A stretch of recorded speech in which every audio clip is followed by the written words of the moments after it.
새정치민주연합 공식 팟캐스트 진짜가 나타났다. 그 네 번째 시간 시작하겠습니다.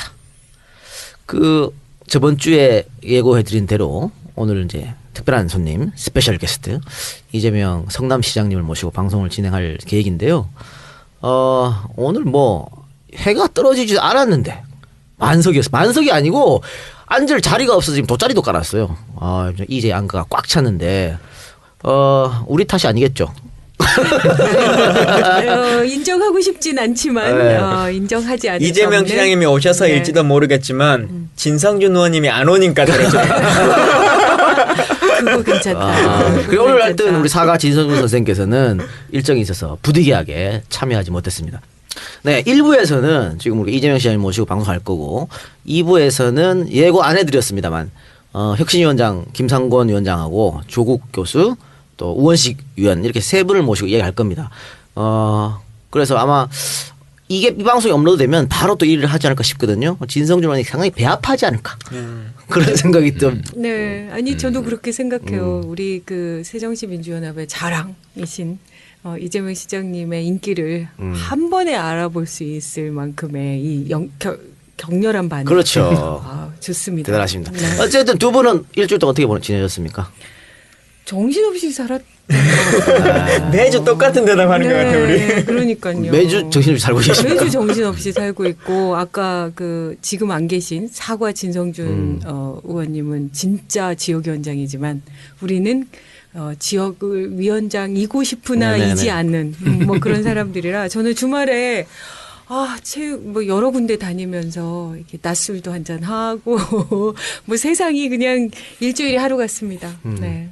저는 대부분의 분들이 이제 저를 국방위원회에 있는 걸 많이 기억하시는데 제가 국방위 4년 차이기도 하고 겸임으로 정보위원회를 하거든요. 국정원을 관장으로 하고 있는. 예, 근데 이번 주가 이제 국정원이 초 이슈가 된 상황이지 않습니까? 국정원이 하죠. 그동안 댓글 부대라고 하는 것만 이제 좀 잠잠하게 만들어놨더니 다시 이제 또 궤도도 못한 특별한 도감청 시스템을 직접 하지 못하니까 해외에 발주를 줘가지고 돌려서 하는 이런 상태가 됐는데 하여튼 이제 그 문제와 관련해서 열심히 일주일을 보냈습니다. 국정원 이야기는 이따가 우리가 한번 이야기해 보도록 하겠습니다. 예. 하고 자 그럼 이재명 시장 일단 소개 먼저 할게요. 이재명 시장 오늘 나오셔서 우리하고 호흡이 너무 잘 맞으면 사과 진성 선생 보내는 걸로 합시다. 앞으로 우리 네 명이 진짜 나타나 방송하는 걸로. 그렇게 하는 걸로 하고. 예. 자 그러면 시민을 생각하는 진짜 시장. 빛한감의 달인 소송의 백과사전 현 SS 대통령 미래 권력 안동의 자랑 안동의 4대 철학 이재명 성남시장 나오셨습니다. 박수. 감사합니다. 정말 감사합니다. 근데 제가 보니까 분위기가 좀 이상해요. 이 진성준 없는 걸 두 분이 너무 즐기시는 느낌이에요. 진성준 말이 너무 많아가지고. 네. 이제 안 가는 벌써 한 세 번째 방송. 세 번째입니다. 네. 익숙하시죠 이제? 안 익숙한데요. 그래요? 안 불러주셔서.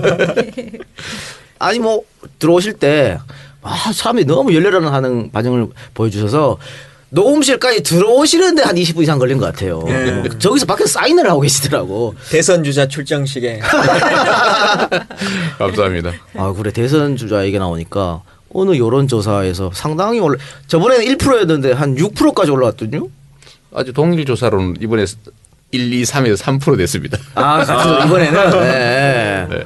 그럼 하여튼 정말 핫한 그런 분위기인 것 같아요. 제가 한 달에 1%씩 오르니까 1년 지나면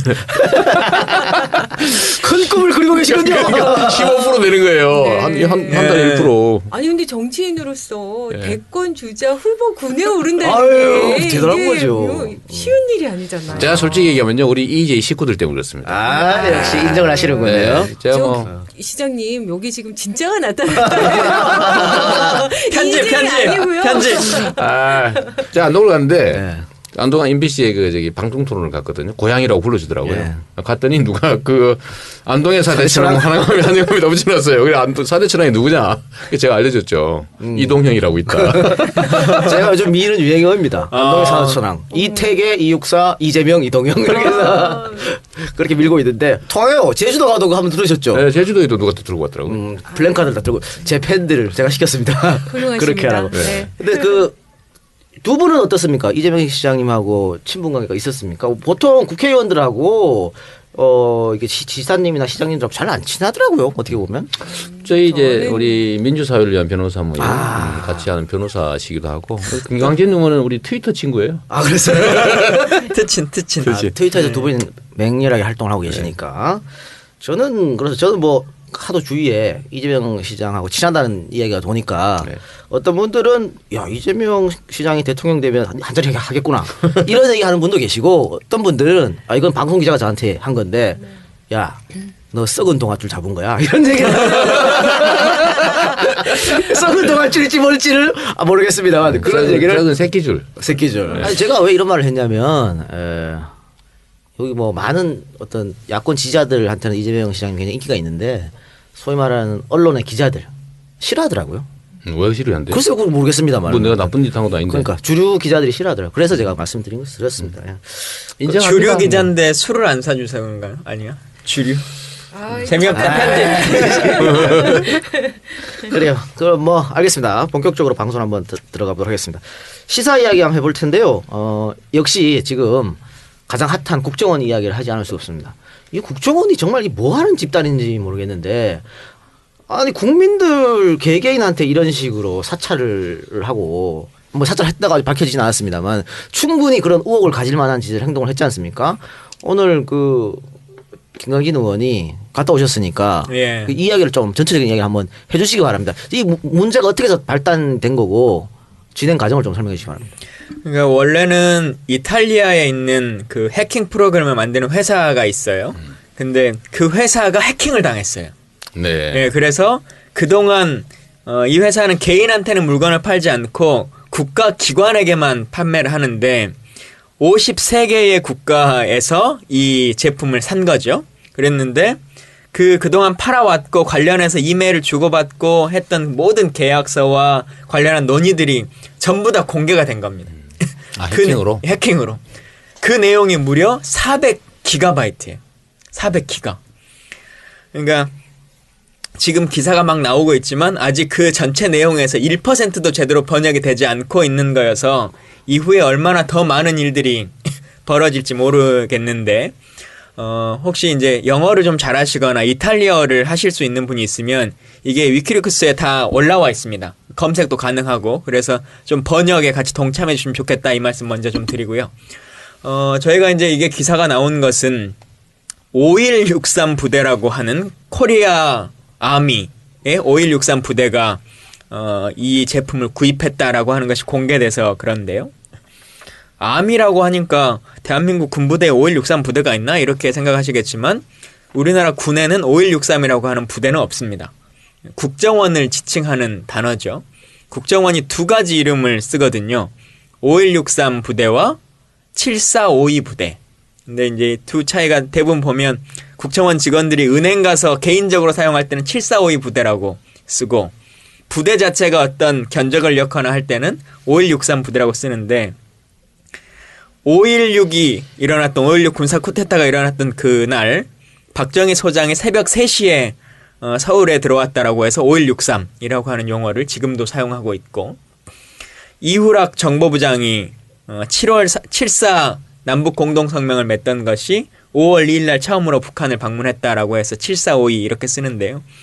2015년인 지금도 5.16 쿠데타를 기준으로 해서 정보기관의 대한민국 정보기관의 이름을 사용하고 있다는 것은 참 슬픈 일이다라고 하는 말씀 먼저 좀 드리고 여튼 그렇게 해서 이제 이 제품이라고 하는 것을 구입했다라고 하는 것은 확인이 됐어요.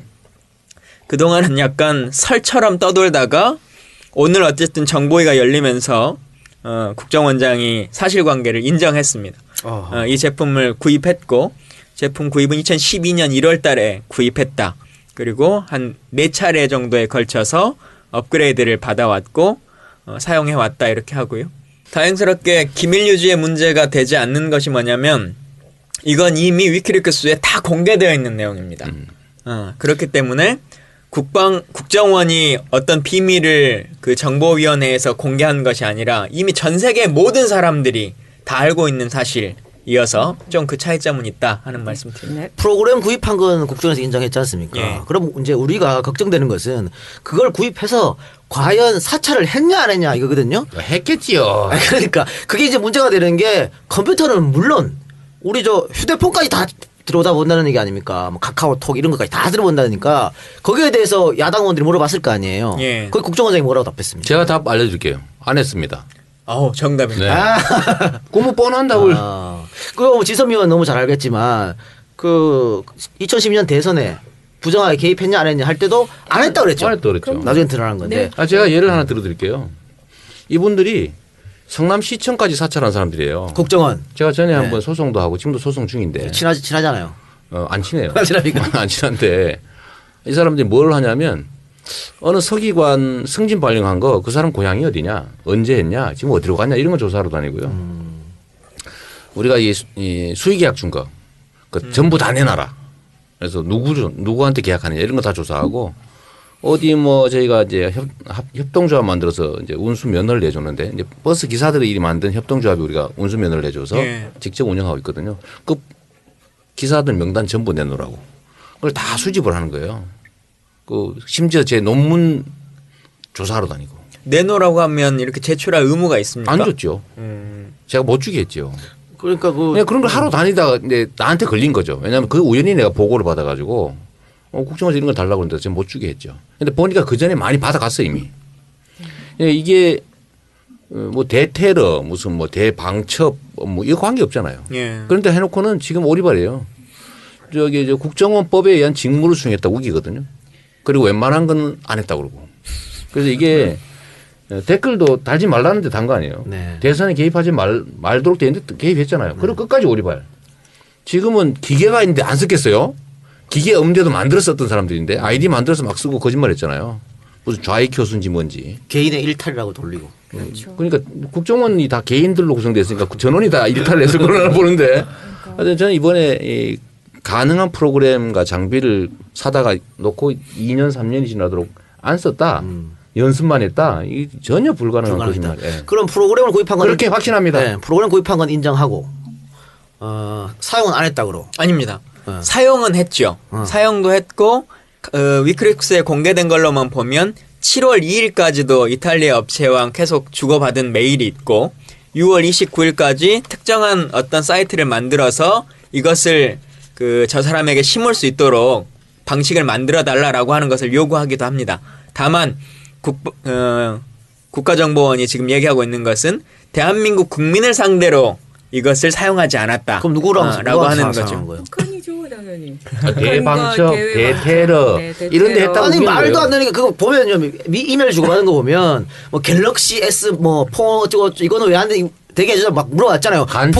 북한 사람들 갤럭시 씁니까? 아니 간첩이 쓰고 있을지도 모르니까 했겠지요. 이재명 같은 사람, 그 진선미, 뭐 김광진 이런 사람 간첩하고 연계돼서 가능성이 있으니까 다 감청을 해야지. 그러니까 모 언론에서 국정원의 변명이 말이 되지 않는 그러니까 사찰일 수밖에 없을 그런 7가지 이유 너무나 명쾌하게 정리되어 있더라고요. 카톡을 뭐 북한에서 쓰냐고. 그렇지. 뭐 그런 얘기며. 예. 근데 이 부분은 조금 아셔야 될 게 쉽게 생각하면은 북한을 상대로 하는 것은 쓸 수 있겠다 이렇게 많이 쉽게 넘어가시는 게 있어요. 근데 이 사업에 대한 것은 명확하게 좀 다른 차이점이 뭐냐면 대간첩용으로 이 제품을 구입하지 않았습니다.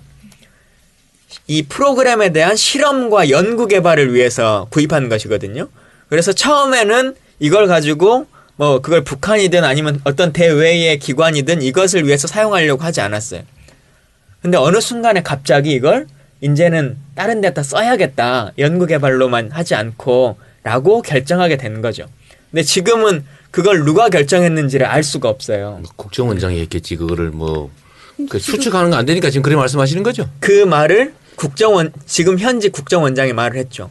누가 결정한 거냐라고 했더니 자기가 판단하기에는 당시에 국정원장이 결정했을 거라고 판단한다. 자기가 현직 원장으로서. 그 시기가 결국 원세훈 그 시기가 원세훈 원장 시기죠. 올라가는 거죠. 그러면 네. 어쨌든 2012년 1월 달.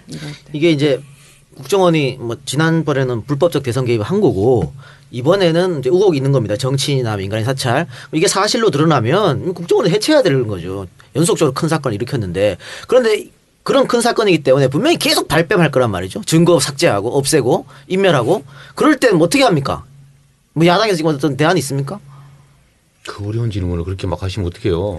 원래 저는 막 합니다. 아니, 오늘 저 정보에 가셨으니까. 예, 그게 가장 어렵죠. 가장 고민스럽기도 하고, 결국은 모든 증거와 자료들은 원 안에 있는데, 저희는 원을 자유롭게 출입할 수 있는 것도 아니고, 저희가 나를 잡아서 방문한다 손 치더라도 다 숨기고 지우고 은폐하고 또 어디를 보여줄지도 사실 예를 들면 A라는 방에서 지금도 하고 있어도 B라는 방을 보여주면서 여기서 했었는데 사실 아무 일도 없었다. 이렇게 얘기를 하면 우리가 어떻게 그걸 알겠어요?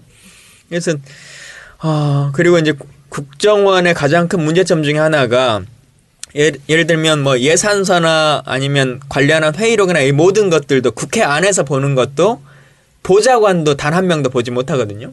국회의원만이 보도록 되어 있어요. 그래서 만약 이 현장 검증을 간다손 치더라도 컴퓨터 전문가가 같이 갈 수 있는 것이 아니거든요. 국회의원이 가서 보고 로그 파일도 분석해보고 이것이 진짜 이 IP가 외국에서 온 건지 한국 건지도 추적해봐야 되고 DNS도 다 찾고 해야 되는데 이게 김광진 의원님을 저 전문 교육을 한번 시켜가지고 그래 이게 그러니까 이게 참 나는 이 정권의 특징이 정말 세월이 느껴지지 않는 거예요. 그러니까 다시 또 3년 전으로 돌아가는 거예요. 국정원 대선 개입으로 돌아가 보면 실제로 모든 게 반복되고 있는 거거든요. 그래서 더 우리는 이 시점에서 지치지 않고 이 사건이 가지는 의미를 정확하게 인식해야 된다고 생각해요. 그래서 국정원에 대한 개혁에 대한 부분이 이번을 기화로는 더 놓치면 안 된다. 이번이 기회다. 그래서 우리가 지금 새정치민주연합에서 정보위원들을 주축으로 일단 투기를 꾸려서 이 문제에 대해서 이제 쭉 진행을 할 거잖아요. 근데 저는 그 관점에서도 이 22개 라고 얘기한다는 거 아니에요. 거기서는 20개의 아이디를 써서 뭐 했다라고 하는 건데 어쨌든 우리가 다양한 방법을 통해서 실제로 이것이 적어도 한 사람이라도 민간인에 대한 그런 사찰이 있었다라는 그런 증거들을 찾아내야겠죠. 그러려고 하면 어쨌든 전문가의 도움을 받아서라도 그 문제들을 쭉 추적하는 거 그게 중요할 것 같고 그래서 투기에서도 우리가 지난번에도 계속 같이 연계하고 했는데 실제로 그 보안 전문가나 컴퓨터 전문가를 같이 연계해서 이 문제들에 대한 그리고 국정원에서 주장하는 여러 가지 기술적인 문제들에 대한 검증과 검증이나 이런 부분들을 반드시 하고 만약에 우리가 안 된다고 하면 그러니까 항상 안타까운 게 그거거든요. 우리가 강제 수사권이 없는 거잖아요. 그러니까 국회에서 특위가 꾸려지면 그 특위에서는 모든 것이 다 공개되고 어쨌든 비밀을 바깥으로는 비밀 엄수를 한다 하더라도 그 전문가가 직접 들어가서 그 상황들을 파악할 수 있어야 하는데 그게 안 되고 있는 거잖아요. 그래서 결국은 우리가 마지막으로는 수사라 고소든 고발을 형식으로 해서 또 다시 검찰의 도움을 받아야 되는 이 무한 반복적인 이 상황이 저는 진짜 너무 속상하죠. 근데 일단 어쨌든 이런 명확한 불법 행위가 저질러졌는데 어떤 검찰이나 경찰도 수사하려고 시작도 안 해요. 그것도 참 웃긴다라는 거죠. 일단 누군가를 고발해야겠죠. 그러면 이렇게 여쭤볼까요? 이게 굉장히 큰일 아니겠습니까? 어쨌든 간에. 근데 새누리당도 예전에 왜 뒤에 정부 때 미림팀 가지고 난리친 적이 있으니까 오늘 새누리당 의원들은 어떤 스탠스를 취했습니까? 새누리당 의원들은 국가 안보를 위해서 도청과 감청은 이건 더 확장돼야 되는 거 아니냐라고 하는 주장을 가지고 있고 이미 법안으로도 그렇게 내놓은 상태예요. 그래서 이제 지금은 아까 말씀하셨던 그 미림팀이라고 하는 것이 있지 않습니까? 예전에는 SK나 이런 LG 플러스 같은 회사에서 자체적으로 아예 그곳에다가 도청 기구를 설치해 놓습니다. 그러면 모든 전화를 다 받아볼 수 있어요. 그게 국민의 정부까지 가능했어요. 국민의 정부 초기에 딱 들어올 때. 근데 대통령이 이것을 용광로에 폐쇄시켜버렸지 않습니까? 녹여가지고 더 이상 도청이라고 하는 것이 대한민국에 없도록 하겠다. 사실은 그래서 제가 정보위를 이제 같이 하는 멤버들이 문희상 의장님 같은 경우는 그 국정원의 기조실장을 하셨고요. 박지원 대표도 청와대 비서실장하고 다 그러셨지 않습니까? 그래서 이제 우리가 그때 다 태우고 없어가지고 자기가 이 나라에 대해서는 그래도 잘 아는 편인데 핸드폰 도청은 안 된다. 네, 그런 얘기 있어요. 계속 주장을 하셨어요. 근데 이제 이런 일이 벌어지니까 그분들도 참 황당해하시죠.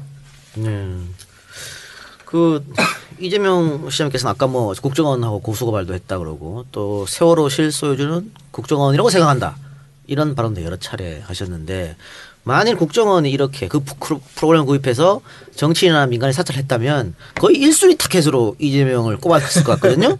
뭐 저도 그렇게 생각합니다. 제가 이제 얼마 전에 트위터에도 썼는데 저는 실제로 그 100% 감청 당한다고 각오하고 살아요. 아예 전화로 얘기도 안 하고 문자 안 보내고 저분 누가 저보고 카카오톡 가입 안 하냐고 해서 저는 아예 문자를 안 합니다. 네네네. 꼭 필요한 거 크크 뭐 이런 거는 보내고 그럼 어떻게 연락하세요? 다 만나서 하고 아니면 딴 사람 시켜서 하죠. 뭐 알고 있겠죠. 그 딴 사람도 자꾸 바꿔요. 네. 이 사람 시켰다 저 사람 시켰다. 근데 그게 참 힘들잖아요. 힘들죠. 그러니까 이게 제 삶의 일부를 뺏기고 있는 거죠. 그렇죠. 사실은 이제 저야 보좌관들도 있고 뭐 다른 루트가 많으니까 하지만 그렇지 않은 사람들은 정말 갑갑한 일이죠. 다 노출되고 있다고 봐야 되는데 저는 지금도 하고 있을 거라고 확신하는 게 이보다 더 나쁜 짓도 많이 했거든요. 그렇죠. 아까 진실을 밝히는 게 중요하다. 당연히 중요하죠. 저는 진실을 밝히는 것도 중요하지만 그 다음에 진실이 밝혀졌을 때 우리 국민들이 어떻게 행동하느냐가 더 중요하다고 생각합니다. 맞습니다. 사실 더 중요한 게요. 대선 국가 권력을 구성하는 일에 국가기관이 나서 가지고 조작하고 댓글 쓰고 음해하고 왜곡하고 해서 실제로는 결과에 결정적 영향을 미친다고 생각하는 사람인데 그럼에도 불구하고요. 뭐 멀쩡하잖아요. 멀쩡하고 큰 소리 뻥뻥 치고 이럴 수 있는 사회의 분위기를 바꿔야 됩니다. 그래서 제가 맨날 주력하는 게 그거예요. 뿌리만큼 거두게 해야 된다. 한 집만큼 책임지게 해야 된다. 그건 국가기관도 그렇고 개인도 그렇고 마찬가지죠. 어쨌든 이 문제도 최선을 다해서 진실을 밝혀야 되겠지만 저는 전에 국정원이 저에 대해서 한 거 거기다 지금 책임 묻는 소송을 진행 중입니다. 네. 배상 소송 진행 중이고요. 제가 경찰 검찰에 고소했더니 다 무혐의 하더라고요. 국정원도 무혐의 저도 무혐의. 그래서 민사소송에서 결판을 낼 텐데 하여튼 그와 관계없이 저는 그 문제에 대해서 끝까지 제가 책임을 물어보려고 하죠. 그 혹시 그냥 재미삼아서 네. 혹시 대통령이 되면 이런 국정원을 없애버릴 겁니까? 아니면 야 우리 잡았으니까 우리가 한번 이용해보자 이렇게 할 생각입니까? 합법적인 범위 내에서 행동하게 만들어야 되고요. 필요하죠. 그런데 문제는 불법적으로 악용하는 게 문제입니다. 거기에 대한 책임을 엄격하게 물어야죠. 국가정보기관은 필요하다고 생각하거든요. 이걸 원천적으로 없애는 것도 사실 대안은 아니에요. 그런데 법에 이미 되어 있는 거 예를 들면 국내 정보 수집하지 마라. 고 해놨더니 국내 정보가 아니고 대간첩 뭐 대테러 정보라고 주장을 하는 거예요. 성남시가 서기관 인사한 게 이게 무슨 그렇지. 간첩 테러 관계 있습니까? 우기는 거거든요. 그런 거는 엄격하게 책임을 물으면 됩니다. 그래요. 시장님 너무 걱정하시지 않아도 되는 게 새정치민주연합에서 이미 국정원 개혁안은 다 만들어 놓은 거가 있거든요. 그걸 고스란히 갖다 쓰시면 내년 총선에서 이기셔가지고 그럼요. 저는 이기셔가지고 하세요. 네. 남의 일로 얘기하는 겁니다. 저는. 네. 아니 이기자 이러면 내가 선거법 위반인 거 같고. 대통령이라는 질문이 있었기 때문에 말씀드리는 건데요. 진짜 저는 국정원이라는 그런 정보 권력 그리고 특성상 굉장히 은밀하게 움직여야 되고 그렇죠. 어떻게 보면 또 법적인 영역에서 벗어나 있는 부분들이 반드시 필요하고 그렇기 때문에 더더욱 민주적 통제가 가능해야 되는 네, 거죠. 그렇습니다. 그래서 진짜 어떻게 이렇게 3년 내내 국정원이란 이름이 이렇게 끊임없이 거론돼야 하는가. 가장 비밀스러운 정보기관이어야 하고 일반 국민들은 그 존재가 있는지 없는지조차 몰라야 하는데 3년 내내 엄청난 사건에 매번 거론되는 이 상황을 도대체 누가 책임져야 되는지. 이름 바꿔야죠, 뭐 또. 이제 옛날에 중정, 중앙정보부, 안기부. 그다음에 안기부. 워낙 나쁜 짓을 많이 해 이미지 나쁘니까 이름을 바꿨잖아요. 예. 국정원, 국가정보원이라고. 또 바꿔야 돼. 또 이미지가 나빠졌으니까 바꿔야지.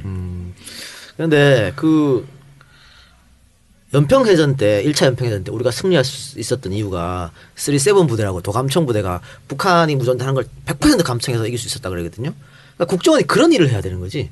왜 국민의 세금으로 운영된 집단이 북한이 아닌 국민들한테 이렇게 감청을 들이대고 이런 일이 있을 수가 있냐는 거죠. 그러니까 국민을 적으로 하는 거죠. 그렇죠. 근데 이 굉장히 큰 일인데 지금 조동, 조선 동아, 조동아리 이쪽에서 안 아무런 얘기가 없어요. 네. 종편에서도 말 없고 내가 그래서 오늘자 조선일보를 보고 왔거든요. 오늘자 조선일보도 그 얘기가 아무것도 없어. 이런 식으로 언론을 왜곡하고 있습니다. 지금 새누리당 의원들이 그러니까. 오늘 정보위원회에서 그렇게 얘기했다잖아요. 그러니까 저는 이게 뭐 철학자들의 말을 굳이 빌지 않더라도 너무나 지나치게 감시 사회가 돼가고 있는 거가 참 무서운 일이라는 생각이 들어요. 그렇습니다. 예, 그러나 반드시 저희 그 새정치민주연합에서 특위를 꾸려서 전문가의 도움을 받아서 이 문제들에 대한 의혹이 제대로 풀리기를 바라고 혹시라도 이 방송을 듣고 있는 분들 중에는 워낙 뛰어나신 분들 많잖아요.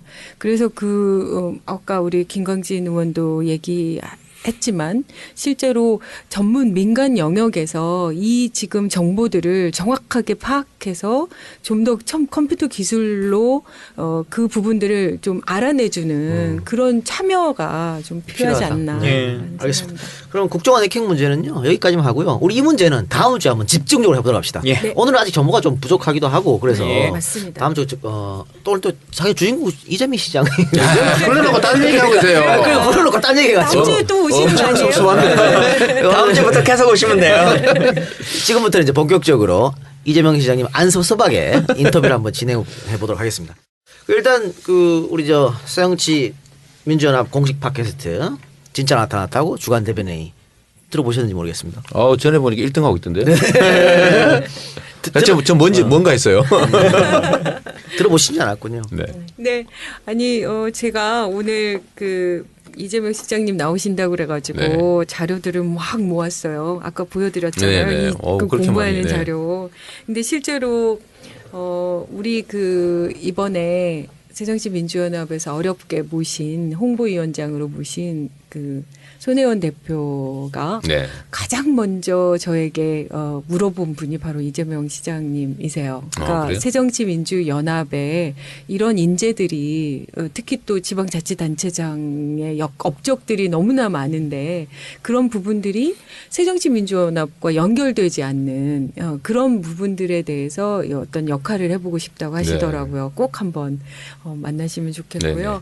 진짜 우리 당에 지금 여러 가지 어려운 부분들 속에서도 가장 빛나 보이세요. 특히나 메르스 사태 이후에 뭔가 진짜 아까도 우리 계속 얘기하지만 누군가 책임지지 않는 이 국면에 가장 책임을 제대로 구현해내고 있는 핫한 분이시라는 생각이 드는데 어떻게 감사합니다. 생각하십니까? 제가 며칠 전에 어떤 분 만났더니 그런 말씀하시더라고요. 원래는 자기 아파트 단지가 엄청나게 날 싫어했는데 최근에 갑자기 태도가 바뀌었다는 거예요. 왜 그럽니까? 그랬더니 메르스 때문에 그런다고. 저는 약간 이해가 안 되는 측면이 있어요. 그 당연한 일인데 당연한 일인데 뭐 이렇게 거의 열광하다시피 하는가. 저는 아직도 감이 잘 안 오거든요. 좀 납득이 안 돼요. 그러니까 아마 너무 정부 시스템이 엉망이다 보니까 그 불안한 마음들이 아마 저 성남시에서 많이 해소되면서 좀 극적인 효과가 있는 것 같아요.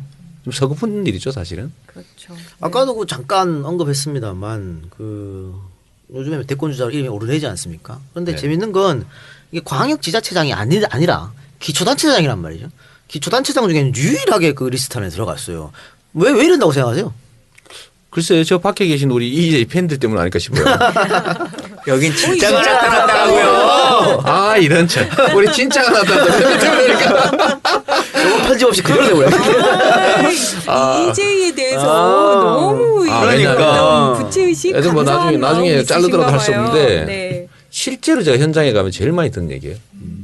최근에 이제 파파이스 얘기를 좀 많이 하는데 아주 구석구석에 전혀 예상하지 못한 지점에 EJ 팬들이 있는데 재밌는 게요. 몰래 얘기한다는 거예요 저한테. 싹 귀에다 대고 저 EJ 들었습니다. 이런 사람들 전혀 예상하지 못한 것이 나타나는데 하여튼 곧 편집하도록 하시고요. 안 할 겁니다. 오늘부터는 진짜 나타났대. 저희가 순위가 더 높아요 요즘은. 맞아요. 예. 근데 그 얘기 마저 하면요. 예, 좀 예상 못한 일이죠. 저도 사실은 좀 당황스럽기도 하고 지금은 어쨌든 석 달 동안 뭐 1%, 2%, 3% 하다 보니 약간 욕심도 생기고 하는 상태인데 사실은 왜 그럴까? 세상이 좀 실사구시적으로 바뀐 것 같아요. 그러니까 공허한 말에 열광하던 시대. 그러니까 인지도 높고 유명하면 따르던 시대에서요. 내용이 있는 실체가 있는 게 아니면 그걸 추종하지 않는 또는 지지하지 않는 분위기가 생긴 것 같습니다. 저는 이게 대표적인 예가요. 저번에 우리 그 재보궐선거에서 소위 유명인사들이 다 떨어지는 선거감이 있었죠. 옛날에 유명함이 곧 지지였어요. 어느 지역에 가든 간에. 근데 이번에 아주 결정적으로 바뀌었죠. 그 토백이 그 지역에 있던 뭐 통닭장사 뭐 이런 사람들이 외려 아주 유명인사를 꺾고 이기는 이런 현상도 하나 그 참고가 될 것 같고 예를 들면 제가 그 다른 사람들과 좀 다른 평가를 받는 게 일단은 작지만 내용이 있는 거고요. 그거를 대중들과 직접 교감하는 거예요. 예를 들면 진짜가 나타났다 열심히 하시려고 하는 거 진짜 저는 잘한 거라고 봐요. 왜냐하면 언론을 우리가 예를 들면 당이 아무리 뭐 저기 잘 활용한다고 해도 언론이 안 써줘 버리는데 국민들 그렇게 해요. 왜 민주당은 또는 새정치연합은 왜 저것밖에 못하지? 저렇게밖에 못하지 않은데 실제로는 그거 싹 가리고 그것만 보여주는 거잖아요. 그러니까 대중들하고 그다음에 정치하고 사이에 칸막이가 있는 거예요. 그 게이트를 통과해야 되는데 이 게이트를 장악한 사람들이 사실 이쪽 편이 아니잖아요.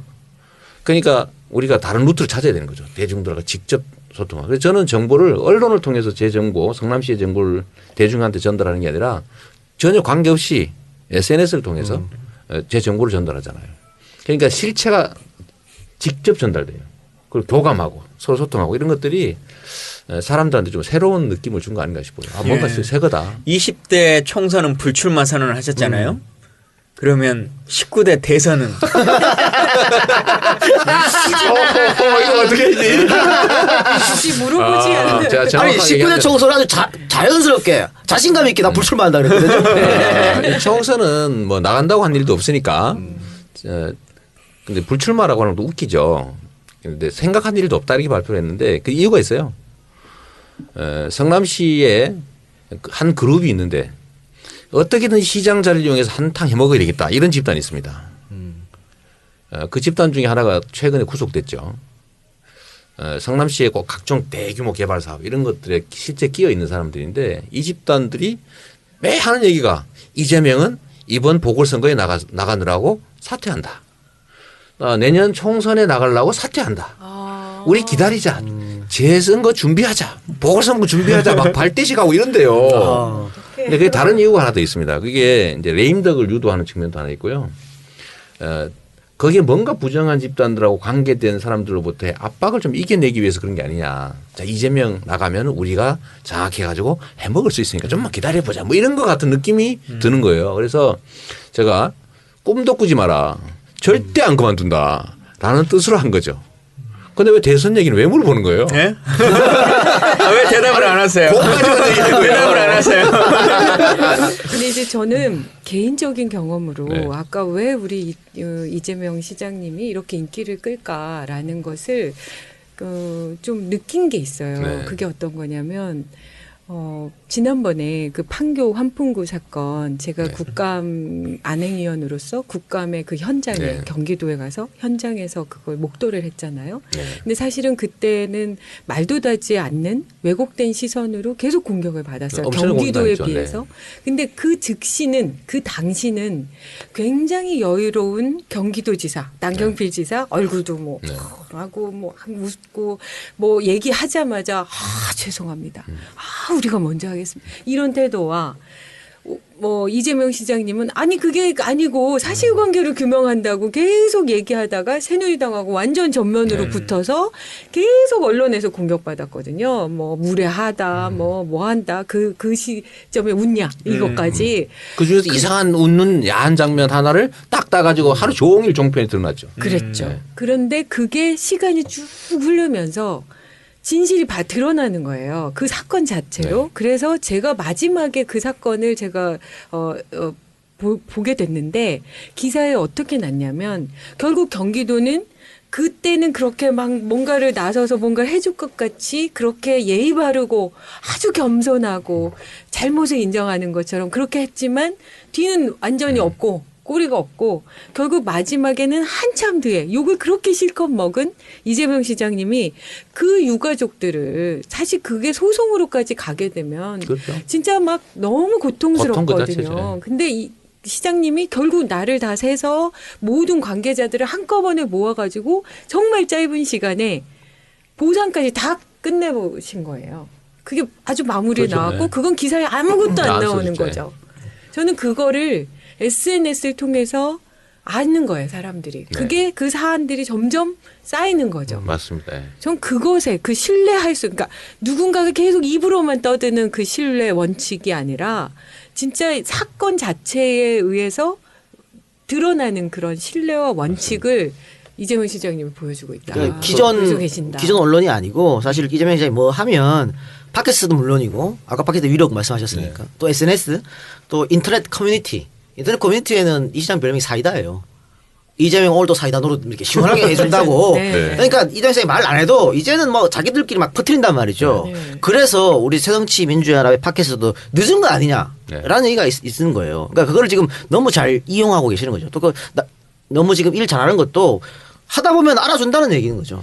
제가 뭐 좀 솔직히 얘기하면 다른 자치단체들이 미리 한 거 많이 베끼거든요. 저는 그런 데 대해서 누가 문제 했으니까 뭐 안 하고 이런 거 없어요. 하다못해 뭐 상대 진영이 한 것도 다 베껴서 좋은 건 무조건 한다. 근데 문제는 세상 사람들이 성남이 제일 먼저 한 줄 알아요. 왜냐하면 정보가 없으니까. 그러니까 이게 사람들한테 진짜 내용을 객관적으로 전달해 주면 인정받는 거예요. 또 인정할 준비가 국민들은 돼 있어요. 그런데 그게 차단돼 있으니까 그래서 사실은 소통이라고 하는 게 진짜로 중요하죠.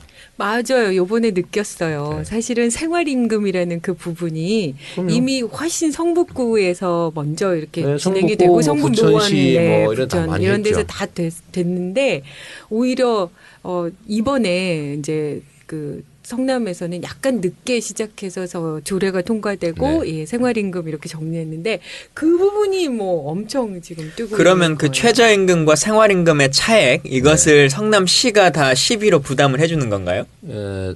성남시 직접 고용된 사람들 예. 또 산하단체 고용된 사람들 그런데 먼저 하는 거기에 거죠. 먼저. 민간에서 예. 고용하는데 차익을 줄 수는 없죠. 그건 선거법 위반이죠. 그건. 여기서 일 잘하는 사람들의 특징이 나타납니다. 그러니까 박원순 시장도 오세훈 시장이 했던 거 많이 뺏겼어요. 뭐 무슨 버스 같은 거 있잖아요. 뺏겨서 하고 그래서 박수 받고 업됐거든요. 업되니까 종편에서 또 이거 원래 오세훈 건데 뺏겼다. 뭐 어쩌라고. 뭐 잘하는 거 가서 내가 한다는데. 네, 상관 이게 이제 일 잘하는 사람 특징이고 일 못하는 사람들.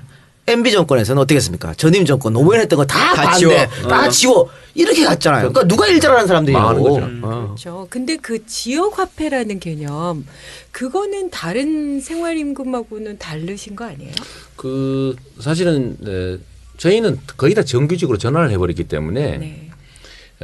그 생활임금과 최저임금의 차익이 발생하는 소위 비정규직 시간제 뭐 근로자 이런 게 별로 없어요. 기간제 근로자가 최대한 많이 전환을 해놨으니까요. 근데 저희가 이제 전체적으로 방향을 좀 바꾸려고 그래요. 저는 지방자치가 진짜 대한민국 민주주의를 떠받치는 아주 중요한 시스템이라고 생각하기 때문에 국민들이 진짜 민주주의의 가치를 배우는 과정이라고 생각하기 때문에요. 이걸 실제로 우리 지역에 진짜 정착을 시키려고 합니다. 이걸 통해서 성남을 바꾸고 이게 이 경험으로 다른 데가 따라하고 또는 더 확대돼서 대한민국이 바뀌는 거죠. 지방자치가 그런데 자리를 잡으려면 돈, 정보, 사람이 그 지역사회에 흘러야 됩니다. 근데 지금은 안 되죠. 다 서울 중심이에요. 그러니까 지방자치가 실제로 안 되는 경향이 있기 때문에 우리가 예를 들어 사회복지 지출로 그 지출하는 재정 부분은 웬만하면 다 지역사회에 강제로 유통될 수 있게 만들려고 하는 거죠. 이게 하나의 지역화폐 운동이 있잖아요. 네. 그래서 성남에서는 법률상 의무적으로 지원해야 되는 거 아니고 시가 재량으로 해도 되고 안 해도 되는 건 하는 거라면 웬만하면 다 이 지역화폐로 전환하려고 지금 첫 번째 사업으로 생활임금하고 연결을 시킨 겁니다. 그렇죠. 그러니까 앞으로는 예를 들어 복지 지출도 현금 지출하는 거는 다 웬만하면 지역화폐로 줘가지고 동네 골목에서 물건을 사지 않을 수 없게 이렇게 만들려고 하죠. 대형 유통점은 못 쓰게 차단돼 있으니까요. 그러니까 이것도 하나의 새로운 혁명을 시작하는 겁니다. 그렇죠. 네. 저도 그 부분이 되게 그 돋보였고 실제로 오늘 그 진선미 의원님 연구를 많이 많이 오셨어요. 왔어. 연구를 자, 많이 여기 오셨어. 제목 보세요. 사이다 같은 남자. 사이다 같은 남자. 이미다. 이거 제가 바닥에. 아프리카 TV에서 하는 방송 이름이 김광진의 사이다인데. 그러시군요. 그러니까 예. 사이다가 너무 남용됐네. 너무 남용됐네. 지금 서영교 예? 의원님 사이다. 그러니까 사이다 같은 아줌마, 아주머니. 한번 떴어요. 대통령을 총리를 극디라는 네. 사이다 같은 아주머니. 아주머니. 바꿉시다. 탄산수로. 100만이 봤대요. 예. 벌써. 예. 근데 하여튼 저는 그 지역화폐라는 부분이 굉장히 센세이션하다라는 네. 생각이 실제로 들었거든요. 그러니까 그 차액을 그 지역화폐로 해서 그 안에서 소화될 수 있도록. 네. 그러니까 지역화폐도 다른 데서 많이 먼저 했었습니다. 했는데 안 되는 거죠. 민간이 운동 차원에서 했기 때문에 실제 잘 안 됐던 거고 예. 시에서 이제 지역사랑 상품권이라고 하는 게 실제로 지역화폐니까 이거를 예를 들면 지금 이제 생활임금 차익을 하겠지만 예를 들면 우리가 뭐 어린이집 교사 뭐 사회복지사들에게 후생복지 차원에서 추가 지급하는 것들도 예를 들면 이런 걸로 지급하고 대가 없이 지불하는 거 이런 것들 해놓으면 성남 지역에서만 이 지역화폐가 수백억이 유통될 수도 있습니다. 그러면은 이 지역에서 소위 그 사회적 부라고 하는 게 다른 지역으로 빠져나가지 않게 하는 효과가 예. 있죠. 그렇죠. 한번 중요한 실험을 해보려고 합니다. 그러니까 보통 대기업에서 쓰이는 돈은 거의 이제 서울로 올라가고 네, 서울 다 근거로 지역에서 빠져버리니까 아무리 일을 해도 내수가 돌아가지 않는 거죠. 성남 자체에서. 네. 그래서 지역화폐 같은 걸 하셔서 이제 재정이 친한 도시를 만들겠고 결국은 이제 복지 도시가 꾸민 거죠. 그렇습니다. 네. 그래서 지금 뭐 공공의료원이라든가 또 무상조리원이라든가 이런 사업을 계속 하고 계신데 네. 그 저번에 뭐 저랑 인터뷰할 때도 그랬습니다만은 예전부터 꿈이 이제 공공의료원 성남에 건립하는 거에 네. 됐었잖아요. 그래서 그게 실패했을 때 이제 눈물도 흘리고 그래서 지금 이제 그 꿈을 이룬 거 아닙니까 공공의료원. 이루는 중이죠. 아직 건설이 완료가 되지 네. 않았으니까. 그런데 뭐 좀 다음에 다른 시장 바뀌어가지고 저기를 짓다가 도중에 용도를 바꾸면 되는 거죠. 그거 모르는 거예요. 홍준표 지사 같은 사람만 안 들어오면 될 것 같은데. 근데 여기서 좀 저는 재밌는 거 봤는데 메르스 사태가 터지기 전에 이제 착공을 시작했다 그랬는데 삼성병원에도 없는 음압병상을 설계에 반영했다 그래요. 터지기 직전이었는데 어떻게 해서 이런 게 나왔을까요? 아니 그게 이제 공공의료원이 가져야 될 기본적인 의무의 한 영역입니다. 예를 들면 민간이 하지 않으나 반드시 필요한 거 이런 걸 하기 위해서 우리가 세금을 내는 거잖아요. 그중에 중요한 게 국민들의 건강과 생명을 지키는 일인데 우리가 시립의료원을 시민의 세금으로 지으니까 당연히 시민들의 보건 방역을 위해서 필요한 걸 넣어놓는 거죠. 예. 그래서 이 시립의료원 설계 때 이미 음압병상을 32개가 설계돼서 지금 공사하고 있는 겁니다. 그러니까 이게 삼성의료원은 없잖아요. 왜 돈이 안 되니까. 그 대통령이 삼성의료원 뭐 원장 불러다 야단치고 그러던데 그거 야단치면 안 되거든요. 죄송합니다 그래야지. 민간에서는 돈을 버는 게 목표인 거고 그거 비난하면 안 되는 거죠. 민간이 못하는 걸 하기 위해서 우리가 엄청난 금액의 세금을 거두니까 그걸 정부가 해야 되는데 문제는 우리나라에 음압병상이 100개가 안 된다는 거예요. 전염병이 갑자기 생기면 100명 이상 수용할 수가 없어요. 막 임시시설을 만들고 그러죠. 이번에도 그랬죠. 그러니까 성남에서는 최소한 30개 이상은 필요하다. 근데 오늘 보니까 다시 좀 음압병상으로 전환할 수 있는 거를 한 10개 병상 정도 더 만드는 걸로 이렇게 지금 다시 또 설계를 받고 오는 중이더라고 보니까. 그러니까 이게 저는 시민들이 세금을 내면서 세금을 쓰는 정부에 기대하는 거. 나의 생명과 안전을 지켜주라. 전쟁으로부터 재난으로부터 질병으로부터. 이게 국민들의 기본적인 요구 아닙니까? 정당한 요구인데 지금 정부는 그걸 안 해주고 있는 거죠. 그렇죠. 사실 그리고 저는 또 특히 좋았던 게 사실 그 무상 그 산후조리원, 네. 공공산후조리원 그 부분과 관련해서 저희가 뭐 그때 뭐 연락도 주시기도 네. 해서 저희가 뭐 서면 질의도 하고 네. 그랬는데 그 부분들이 전 진짜 이해할 수가 없는 게 복지부가 형평성을 거론하셨다고. 황당하죠. 그러니까 황당한. 정부가 이걸 하고 싶지 않은데 하고 싶지 않은 이유를 찾다 보니까 마땅치가 않다 보니까요. 전혀 엉뚱한 이유를 댄 거예요. 치명적인 실수를 했는데 지역 간 균형이 맞지 않다. 다른 지역은 하는데 왜 성남만 하느냐. 성남 많이 안에서 많이 A라는 들리는 동은 얘기예요. 할 수 있는데 그게 이건 아니고. 아니고 아니, 다 하니까요. 그 말이 아니고 다른 지역하고 형평성이 안 맞다. 그 순천을 안 하는데 네. 왜 성남하냐? 차별이네. 차별이네. 그거 하나고요. 이게 지방자치를 부인하는 이유였죠. 두 번째가 산모 간 균형이 맞지 않다. 똑같이 해줘야지 왜 일부 산모는 전액 지원을 받고 나머지 산모들은 50만 원에서 100만 원 현금만 받느냐. 그래서 저희가 선별 복지하라면서요. 갑자기 이 사람이 보편 복지론자가 돼가 왜 보편 복지를 안 하고 저소득층한테 많이 주고 고소득층한테 덜 주냐 이런 주장을 하면서 그 산모 간 불균형이라고 그 반대 이유를 낸 거예요.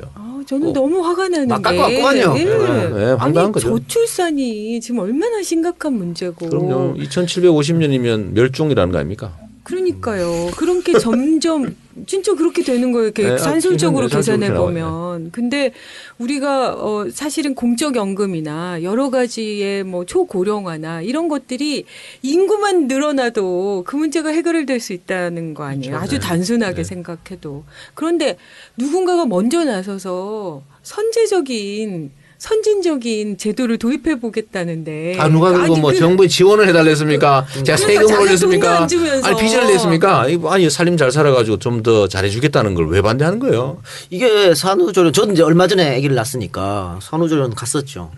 서울에서 2주에 300만 원인가 비싸요. 네. 산후조리원 비싸요. 좀 좋은 데는 500만 원. 300만 원 줘도 내가 300만 원 벌려면요 책을 한 2,000권 팔아야 돼요. 얼마나 팔기 힘든데. 그런데 이거를 지금 성남에서는 그거 다 무료로 해주겠다는 얘기잖아요. 네, 일부. 얼마나 좋은 겁니까? 그러니까요. 반드시 사실은 필요한 건데 이거를 뭐 저기 복지부가 뭐 하는 집단 이런 거 해주는 게 복지부인데 보복부라고 그러던데. 잘하는 걸 보복하는 거.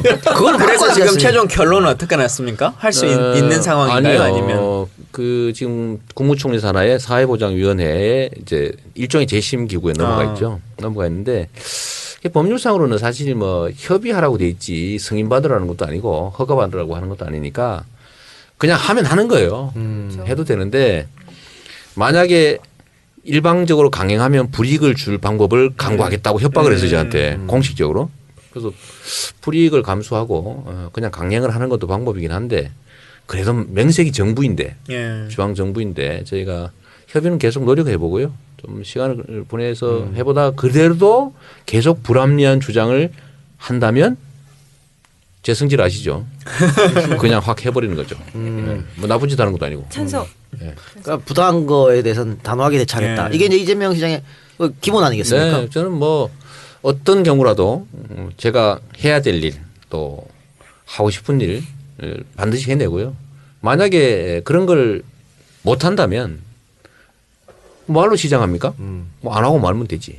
근데 이제 저는 아까 오히려 제가 이재명 시장님이 인기가 있는 이유를 설명하면서 들었던 사례를 오히려 돌려서 또 생각해 보면 그렇게 지나치게 그 시점에 그렇게 단호하게 대처하는 것이 어떻게 보면 그 시기를 이재명 시장님이 그 즉시에서 뭔가 정리가 될 수 있었던 것을 더 길게 문제를 끌고 가는 것일 수 있지 않냐라는 지적도 있을 수 있다. 그러니까 단호한 대처라는 게 그런 얘기들은 좀 듣지 않나요? 그러니까 큰 지도자가 되려면 저 반대 진영도 포용할 수 있어야 되는데 너무 이재명은 단호하게 이렇게 한다. 이게 큰 지도자가 그 뜻을 정리해 주시면 제가 장황했어요. 그랬어요? 아닙니다. 조금 당황했어.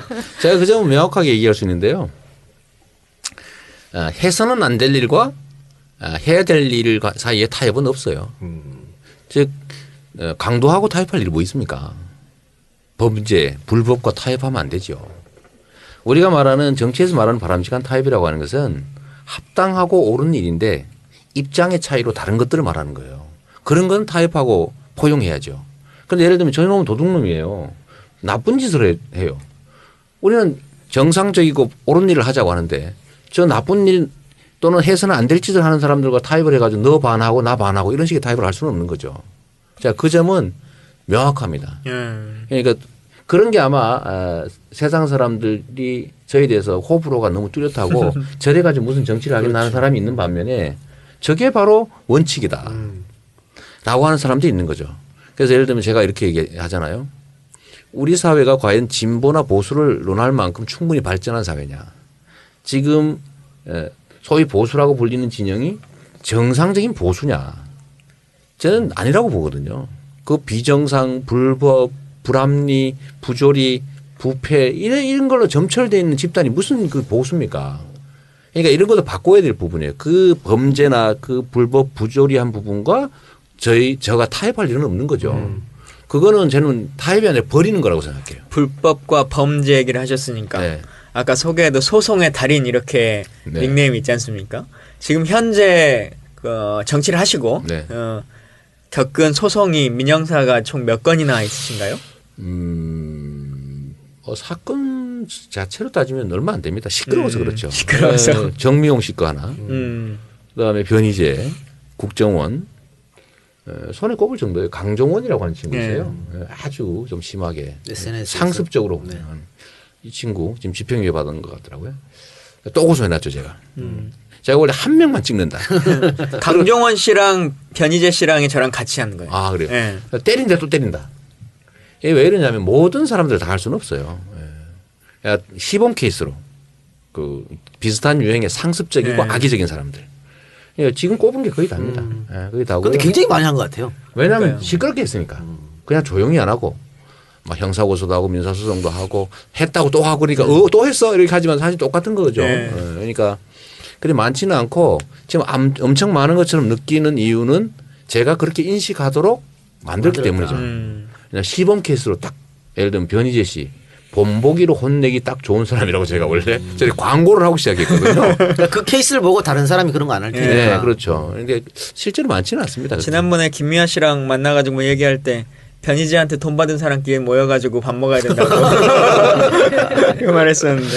아직 저는 못 받고 있어요. 아, 아직 못 받으셨어요? 네네네. 아, 아니 재판에 이기지도 못했으니까. 아, 저는 그래도 그분이 안 주고 있다가 국회의원 출마한다고 밀린 돈들을 싹 이렇게 주더라고요. 지난번 저는- 관악에서 저는 그분이 570몇 평거밖에 못 받는 게 엄청 아쉬워요. 저는 10% 넘거나 이러면 제가 압류하려고 그랬거든요. 채권 압류. 돌려받는 돈. 채권 압류해야지. 근데 한이 뭐 0.몇 프로밖에 못 받아가지고 저는 아쉬워요. 이게 또 법률가 출신이라서 이런 그러네요, 거는 진짜. 제가 디테일하시다. 꼼꼼해, 꼼꼼해. 제가 가지고 있는 모든 기술과 역량을 총동원해서 해야죠. 변호사가 참 우리나라에서 좋은 직업이에요. 그런 것 진짜. 같아요. 변호사. 아 근데 저희 김광진 의원님 그거 꼭 좋아하지 그렇진 마세요. 않습니다. 네. 이 변호사 위험해요. 위험해요. 경계 지점에서 놀다가 굴러 떨어진 경우가 너무 있는데 잘한다. 제가 3번 굴러 떨어진 사람이에요. 예를 들면 이제 뭘 안다고 해야죠. 고양이가 차에 많이 치여 죽는 이유 아시죠? 개 잘 안 치여 죽습니다. 고양이가 주로 치여 죽거든요. 고양이는 자기가 엄청 빠르기 때문에 자기 과신을 해요. 그래가지고 차가 싹 달라오면 내가 먼저 지나간다고 지나가다가 많이 치여 죽어요. 그런데 개는 절대로 겸손하기 때문에 차 오면 안 지나갑니다. 개는 잘 안 치여 죽거든요. 저 같은 이 고양이 비슷한 행태라도 가끔씩 치는 수가 있습니다. 조심하기를 당부드리고 그 단호하게 대처한다는 것 중에 하나가 이제 언론관인 것 같아요. 언론에서 본인에 대한 기사를 잘못 쓰거나 오보를 쓰거나 이럴 때 언론들 소송하고 좀 있네요. 보니까. 적극적으로 대처하는 걸 지난번에 유명한데. 문화일보도 그렇죠. 뭐, 예. 문화일보도 저한테 뭐 사과하고 이제 기사 바꾸고 했고요. 이전에 뭐 MBN도 미안하다고 그러고. 근데 이게 언론과 사이가 안 좋은 게 DJ 노무현 대통령이 다 언론과 사이가 안 좋았거든요. 그래서 정말 이 집권할 때도 힘들었지만 집권하고도 5년 내내 정말 어려웠단 말이죠. 저는 다르게 할 수 있다고 생각해요. 제가 문화일보에 화가 났던 이유는 문화일보가 한번 잘못 썼어요. 산후조리원 관련해서 뭐 1년에 300억 든다고 전혀 그런 근거 없이. 그래서 뭐라고 얘기했더니 안 고쳐서 언론 중재를 걸었죠. 정정 보도하라고 사실이 아니니까요. 언론사는 정정하기 싫어하잖아요. 반론 보도하자고 뭐 보통 그러는데 그 회사에 연락 왔더라고요. 에이 그 어디 반론 보도만 하면 안 되겠냐고. 그래서 제가 전화한 게 가상합니다. 그런 정도면 내가 취하할게 쿨하게 딱 끊었어요. 그러고 난 다음에 술 한잔 했다니까요. 아, 술 한잔 합시다. 뭐 그럴 수 있지 뭐. 서로 잘 지내자고. 코피 떨어지게 술 먹고 했다니까요. 그런데 며칠 있다 또 쓴 거예요. 그래서 야 이건 아니다 이거. 이게 우리 인간 사회에 그래도 한 번은 봐줘야 되는 거 아니에요. 나쁜 짓 했더라도. 근데 없는 걸 지어내서 또 그러는 거예요. 그래서 이번에 있으면 세게 나가서 그럼 어떻게 하면 좋겠냐고 그래서 끝장을 봅니다. 형사고소. 그래서 메르스 신고센터에 제가 괴담으로 신고해버렸잖아요. 언론사를. 이거 창피하라고. 고소 안 하고. 아이 탈산스. 탈산스. 막 창피한 거예요. 창피하고 특히 옛날 같으면 언론 보도에 항의하면 더 센 걸로 때리고 그렇죠. 이래서 네. 포기시키고 죽이잖아요.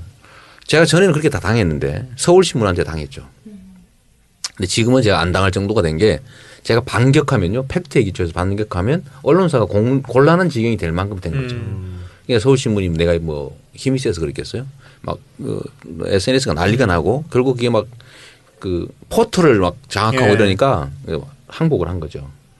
근데 이게 저는 이제 하나의 시금석이다. 언론도 여론에 밀릴 수가 있다 하는 거 보여준 거죠. 그거 하나 하고 이제 차명진 씨 그 채널A 가서 무슨 제가 뭐 형님을 뭐 정신병원에 강제 입원시키느니 뭐 이런 희한한 소리를 해가지고 그것도 공개 사과 받았죠. 공개 사과 받고 페이스북에 그거 페이스북에 쓰시고. 올렸길래 제가 자기는 페이스북에 쓰면 얼마 안 볼 줄 알았지. 제가 그걸 연계를 해가지고 수십만 명이 보게 만들었죠. 자신 저도 공유했어요. 아, 그러니까. 자신 있으신 감사합니다. 모양입니다. DJ하고 노무현처럼 당하진 않겠다. 자신 있는 것 같고요. 아, 저 키워야죠. 제가 이제 SNS에 많이 매달린 이유가 유일하게 제 우군을 확보할 수 있는 길입니다. 한 명이라도. 그 옛날 얘기 좀 하면 YS하고 DJ가 언론에 대한 태도가 달랐거든요. DJ는 세무조사를 했죠. 그래서 쌩 난리가 났고 YS도 세무조사를 했는데 발표를 안 했어. 들고 있었어요. 그러니까 다 협조적이야. 알아서 이런 일이 있었다는 거 미리 말씀드립니다. 또 그 이재명 시장 여기에 관련된 이야기를 한번 하면 그런 글을 쓰셨더라고요. 내가 노무현 대통령을 보면서 타산지석으로 배운 게 있다. 노무현 대통령은 너무 착해서 상대 진영도 나처럼 인간이겠거니 하며 믿었다. 하지만 인간이 아니다. 어설픈 관용과 용서는 참고를 부른다. 이런 말 써서 또 굉장한 호응을 끌어낸 적이 있었는데 이건 어떤 뜻에서 이렇게 쓰신 거죠? 그 말 중에요. 뒷부분에 있는 참극을 부른다. 이건 제가 쓴 말이 아니에요. 그래요? 누가 붙인 거예요. 그 뜻이죠 사실은. 근데 이거는 제가 정말 타산지석으로 삼고 있는 부분입니다. 그러니까 저는 이 국가 권력이든 모든 권한이라고 하는 거는 국민을 위해서 우리가 맡고 있는 거거든요. 나 중심으로가 아니라 국민 중심으로 행사해야 됩니다. 행사하지 않는 것도 나쁜 거예요. 주어진 권력, 부여된 권한을 행사하지 않고 예를 들면 정말 혼내야 될 때 혼내지 않고 또 책임지워야 할 때 책임지우지 않는 거 이거 잘하는 거 아닙니다. 그걸 보통은 포용 뭐 관용 이런 이름으로 다 이제 용인하는데 그러다 보니까 결국은 살아남아서는 안 될 사람들 또 집단들 또 그 기득권자들이 지금 펄펄 살아가지고 다시 또 반격하고 부당하고 불합리한 행동들을 계속하잖아요. 그래서 저는 권한이 있으면 행사해야 된다. 반드시 또 책임 물을 건 물어줘야 된다. 그래서 이 정상적인 질서가 좀 이렇게 형성되고 그 유지되는 사회를 만들어야 돼요.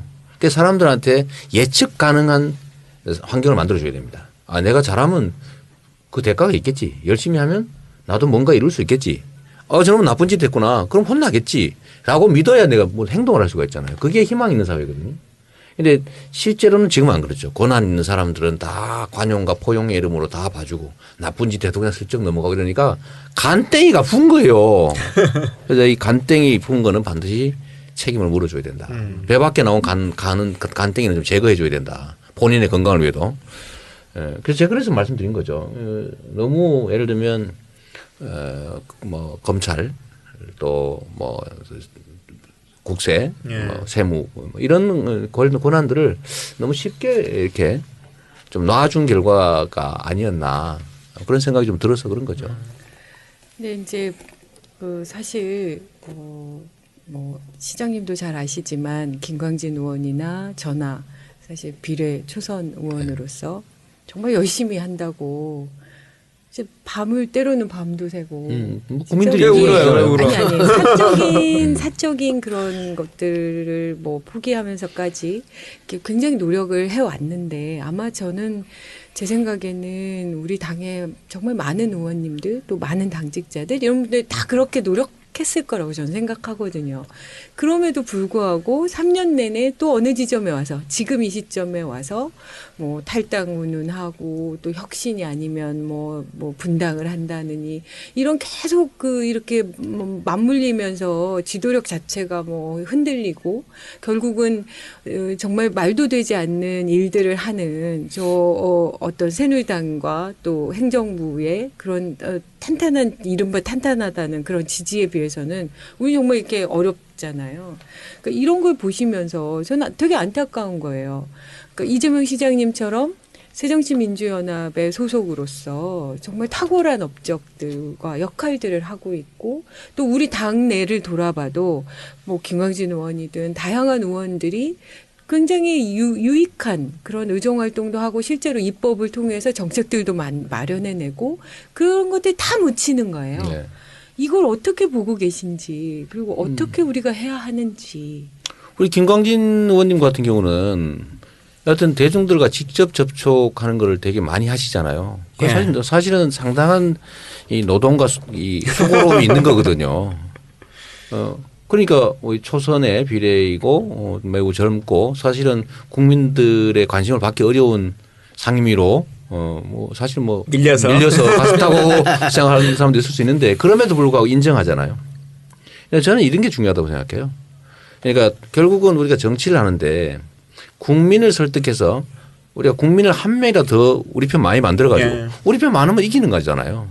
정치는 좀 이렇게 순화된 형태의 전쟁이다.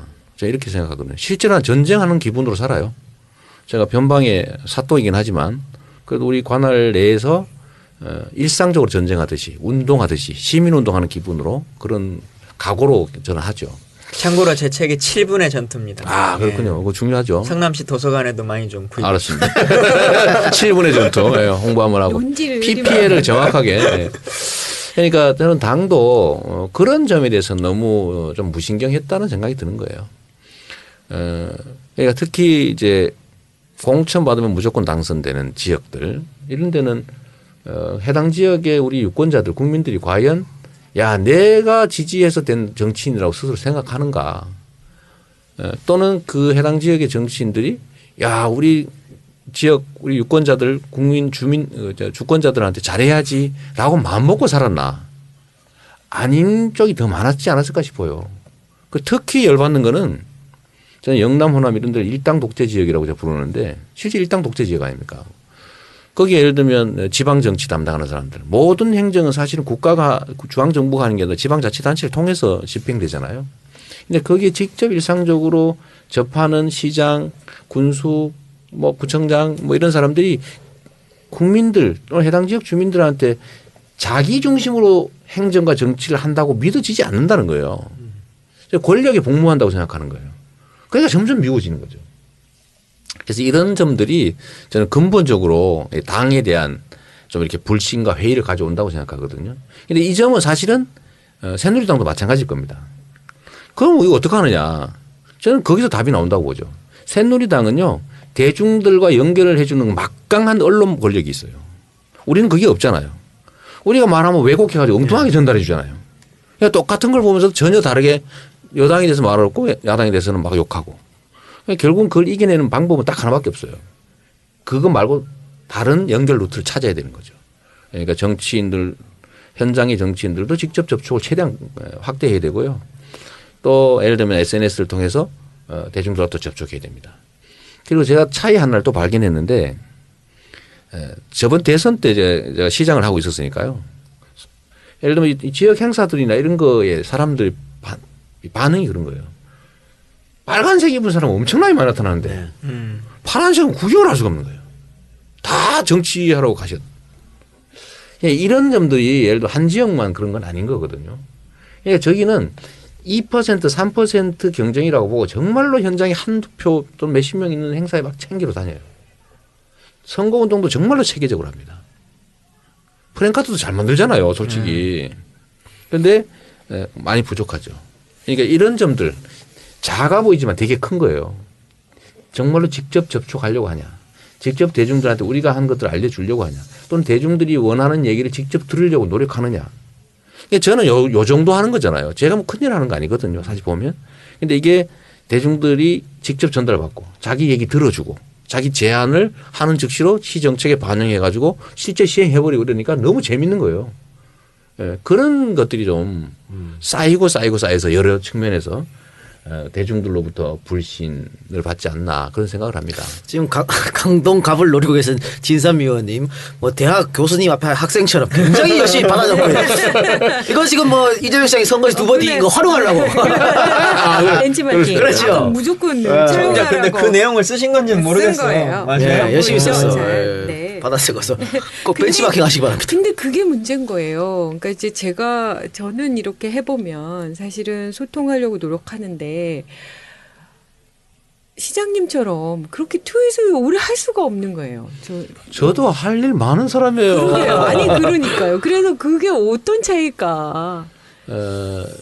저는 이거 아니면 죽는다. 그렇죠. 반드시 이게 필요하다. 저는 서울신문한테 그 가혹하게 종북으로 몰리는 기사 3일 동안 12꼭지를 쓰는 걸 당했어요. 그런데 다 사실이 아니었는데 팩트 자체가 그거를 반격할 길이 없잖아요. 그래서 그것 때문에 제가 반격용으로 시작한 거거든요. 반격용 겸 홍보용. 그러니까 저를 방어하는 거예요. 세상 사람들 누구한테인가 알려주지 않으면 저는 악소리 못하고 당하는 거예요. 근데 하는 일이 점점 미운 짓만 골라 하잖아요, 제가.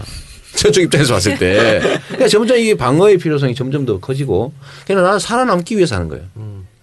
내가 살아남기 위해서. 나는 세상에 저들이 기득권자들이 원치 않는 정말로 볼 때마다 미운 짓만 골라 하는 사람이고 난 그거 재미로 나는 정치하고 또 살아가는 사람인데 그러려면 뭔가는 방어선이 필요하고 그 장벽 한 개를 만든다. 방어 비늘 한 개를 만든다. 나 이런 느낌으로 한 명씩 체크하는 겁니다. 예를 들면 누가 저기 오늘 새로 트윗 가입했어요. 그럼 제가 거기다가 아이고 환영합니다. 다 써요. 악착같이. 그리고 진짜로 쭉 넘어가서 못 쓰면은 오늘 댓글 못 따라 미안합니다. 그걸 써주는 거죠. 그러면 사람들이 자기 대접받은 거 같잖아요. 그래서 또 가입하고. 그럼 한 명 늘었잖아요. 그 한 명이 또 다른 사람 또 끌고 들어오지 않겠어요? 그 제 얘기 들으면 또 바뀌어서 또 얘기해 줄 거고. 그래서 이게 정말 콩알 모으듯이 천리길 한 걸음부터라고 한 걸음 한 걸음 걷듯이 각오하고 하는 거예요. 등산해 보셨어요? 우리 진선미 의원님? 조금? 네. 조금 했습니다. 숨 막히잖아요. 올라가기 싫잖아요. 가는 길에 다리 아프고 숨 차고 죽을 지경. 제가 그때 이런 생각을 하고 살아요. 내가 한 걸음 걷는 것만큼 더 살아남을 수 있다. 그런 심정으로 SNS 하는 거예요. 자면서 막 이게 침대에 누워가지고 하다 눈탱이에 내가 맞은 일이 한두 번이 아니에요. 스마트폰에. 떨어뜨려가지고. 떨어뜨려가지고. 진짜. 제가 너무 힘들게 사신다. 네, 이렇게 들고 이렇게 하다가 근데 저는 그게 재능도 좀 있다고 생각이 드는 게 예를 들면 우리 당장 주변에도 그 SNS 잘못 올려가지고 그렇죠. 비난받는 사람 굉장히 많죠. 비난받는 사람 너무 그렇죠. 많거든요. 저도 위험하죠. 그럼 굉장히 위축받거든요. 그래서 저는 안전장치를 하나 마련해놨다니까요. 저는 제가 다 하지만 가끔 술 먹고 성질 나가지고 쓰는 경우가 있잖아요. 그거 우리 참모들이 이 계정 비밀번호를 가지고 있거든요. 네. 얼른 지어요. 지우는 권한을 줬어요. 다. 지워버리는 거. 쓰는 건 안 되고 쓰는 건 안 되고. 지우는 건 된다. 그리고 전부 다 알림 기능이 있어가지고 제가 새벽 2시에 막 하고 있으면 전부 띵동띵동거리 출근 하는 거죠. 알려서 바로 확인해서 네. 지우고 지우고. 네. 악덕 고용주다. 나도 보통 을지로위원회에 신고하세요. 네, 어느덧 이제 시간이 다 돼 가는데요. 마지막 질문. 최근에 초등학생들하고 소통 중이라는 이야기가 있던데 초등학생 고학년쯤 되면은 한 7, 8년 뒤면은 이제 선거권이 있거든요. 네. 그 차차기를 도모하시는 겁니까 벌써? 그래서 초등학생 도모하려고. 이렇게 원시적이에요. 자, 제가 도모하는 거는 그 아이들의 몇 년 후가 아니고요. 현재 아이들의 부모님들입니다. 그건 모르셨구나. 차차기가 아니고 차기구만. 저는 지난번에 들었다. 네. 그런데 저는 이제 아이들의 문제에 관심이 많아요. 제가 이제 어렵게 공부했잖아요. 그 초등학교 졸업하고 그냥 공장을 다녔으니까. 그런데 사람의 일생을 결정하는 게 사실은 이제 초, 중, 고, 대학까지거든요. 근데 거기에 진짜 기회를 만들어줘야 된다. 인생이 앞으로 100년인데 그 청소년기 잘 준비 못하면 나중에 얼마나 후회되겠어요. 본인뿐만이 아니라. 그래서 저희 성남시에서 이제 사실 많이 투자하는 게 교육 부문이고요. 좀 공정한 기회를 주자. 사람들한테 자기 재능과 끼를 발휘할 수 있는 기회. 이런 걸 최대한 마련해 주려고 하고 시청에 제가 초등학교 3학년 때 다 방문하게 만들어 놨죠.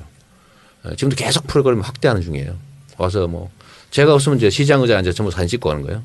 제가 있으면 또 다 사인도 해주고 같이 사진도 한 장씩 찍고 제가 가르쳐 주는 게 있어요. 너네들은 투표를 못한다. 왜? 너네들은 국민인데 왜 투표를 못하게 하냐.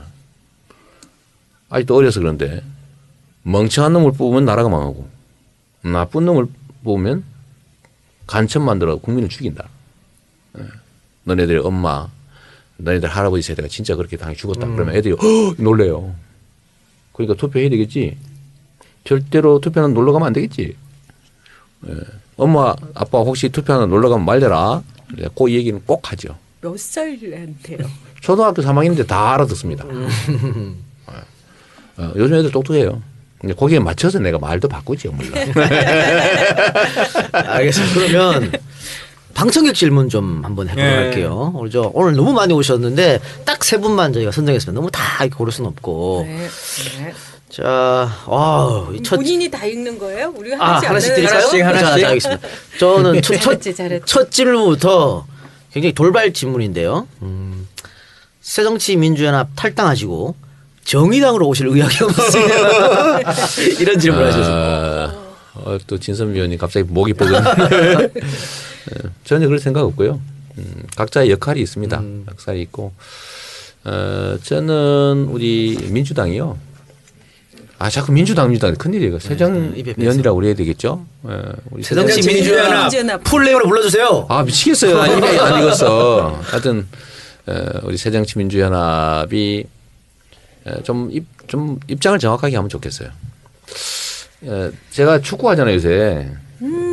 축구하잖아요. 맞아. 축구하는데 이게 4강전 준결승을 이겨야 결승전을 하는 거예요. 그리고 이기는 건 100% 가지고 이기는 게 아닙니다. 51% 하면 이기는 거예요. 근데 이 51로 이기기 위해서 이쪽 진영에서 이겨야 되거든요. 그러려면 51%에 26%면 이긴단 말이에요. 그러니까 그런 다음에 다시 다음 전쟁을 준비하면 되는데 이상하게 준결승 하는 사람이 결승전 생각하느라고 준결승을 제대로 못한 경우가 많아요. 그러니까 결승전 할 때 막상 또 힘 빠져가지고 이러면 안 된다. 좀 그랬으면 좋겠고 정의당은 저는 뭐 제 생각하고는 많이 맞죠. 실제 내용이나 이런 건 많이 맞지만 정당이 저는 새정치민주연합이 정의당 정도의 정강 정책을 가진 정당이 되어야 된다고 생각합니다. 저는 장기적으로 그렇게 가야 된다고 생각하거든요. 뭐 일각에서 좌클릭한다고 하면 난리 날 텐데. 그게 좌클릭이에요. 좌우가 없다니까요. 지금 우리가 우클릭을 해야 된다 그러면 우클릭이라고 하는 건 아까 얘기한 불법과 불합리, 불공정과 부패와 타협하자는 얘기예요. 그건 우클릭도 아니지 사실은요. 그러니까 이게 다 언론 소위 주류 언론이 만들어낸 프레임의 가치가 거듭거리고 있는 거예요. 그러니까 우리 왜 그 용어들을 이렇게 쉽게 쓸까요? 그죠? 그래서 제가 이 무상 이거 양보하고 있잖아요. 우리 스스로 우리 진영 내에서도 무상 그러면 그거 공짜 하자는 건데 그럼 우리가 무슨 뭐 공짜 바라는 사람이냐? 무상하지 말자 이런 논리가 생기잖아요. 그게 다 언론이 공격해서 그렇거든요. 근데 이런 데 물러서면 안 돼요. 정면으로 치받아 줘야 된다고요. 자, 종북 막 공격하는 거에 대해서 정면으로 치받아서 내가 이겼잖아요. 그 채널A가 제가 검찰에 불려가는 날부터 생중계하면서요. 드디어 종북의 자금줄이 밝혀지나 뭐 이런 식으로 보도를 했거든요. 그 제가 정면을 받았잖아요. 내가 종북이면 박근혜 대통령은 간첩이다. 내가 이러단 말이에요. 그냥 놀란 거예요. 근데 실제로 논쟁을 벌이면 나는 일거리 줬는데 중앙정부는 보조금을 주지 않았냐 공짜로. 그 문제인데 왜 줬냐. 이게 논쟁이 계속 확대되면 자기들이 불리하잖아요. 그래서 그날 끝난 거예요 종북. 더 이상 종북 안 하지 않대. 이게 좀 정면으로 좀 받아줄 필요가 있고 우리 당도 예를 들면 정의당 같은 태도를 다 취해주면 저는 정의당하고 합쳐도 좋지 않냐 이렇게 생각해요. 근데 문제는 아마 정의당이 안 하려고 그럴 것 같아. 자, 두 번째. 예. 더 큰 꿈을 위해서 경제 공부는 하고 계신가요? 열심히 하고 있습니다. 제가 제일 관심 갖는 부분이죠, 사실은. 조세, 그다음에 경제, 배분 문제, 자원 배분 문제요. 관심 많고 특히 우리나라에서 예를 들면 부자들 세금 깎아주고 오늘도 기사에 났던데 7조 이상 깎아주고 세금 부족하니까 결국은 서민 증세가 떼우고 정말 나쁜 짓 하고 있죠. 예를 들면 이런 문제에 대해서 우리가 좀 더 관심을 많이 가져야 되는데 제가 페이스북 글을 쓰잖아요. 전 나름대로 되게 연구해 쓰거든요. 왜냐하면 한정된 공간을 막 남용하면 안 되잖아요. 그래서 주제도 잘 골라서 하는데 이 경제 얘기를 하면요. 별로 호응이 많지 않아요. 딴 거에 비해서. 최근에 안타까운 건 세월호 얘기를 했어도 옛날처럼 반응이 많지 않다는 거. 그런 아쉬움이 있는데 하여튼 경제 문제를 지적하면 양극화로 인한 소득 분배 불균형 이런 것들이 사실 경제 활력을 떨어뜨려서 지금 경기 침체가 오고 있는 거잖아요. 네, 그렇죠. 이런 문제에 대해서 좀 구조적인 생각들을 잘 안 하는 것 같아요. 그래서 좀 이런데 우리 국민들도 관심을 좀 많이 가지는 게 좋지 않을까 생각하고 저도 많이 공부해야죠. 네. 뭐 더 큰 꿈을 위해서 하는 건 아니에요. 큰 꿈 꾸셔야죠. 네. 꿈은 많이 꾸는데. 마지막 질문. 근데 이 질문을 선정하신 분이 다 같은 뜻을 가지고 이걸 고르신 것 같아요. 우리 뭐 예. 담당 PD 수준이 그래요. 그러니까 우리 PD님이 이 사신 방송을 지금 하고 계신 것 같아요. 제가 고른 게 아닙니다. PD님이 고른 겁니다.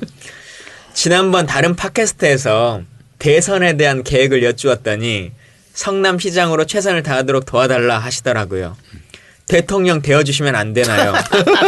나오실 때까지 기다릴 거예요. 지금처럼 계속 그렇게 멋있어 주세요. 이렇게. 질문은 아니네요. 그러게 말이에요. 이거 마지막 서비스? 서비스인데 전 진짜 그렇게 생각하거든요.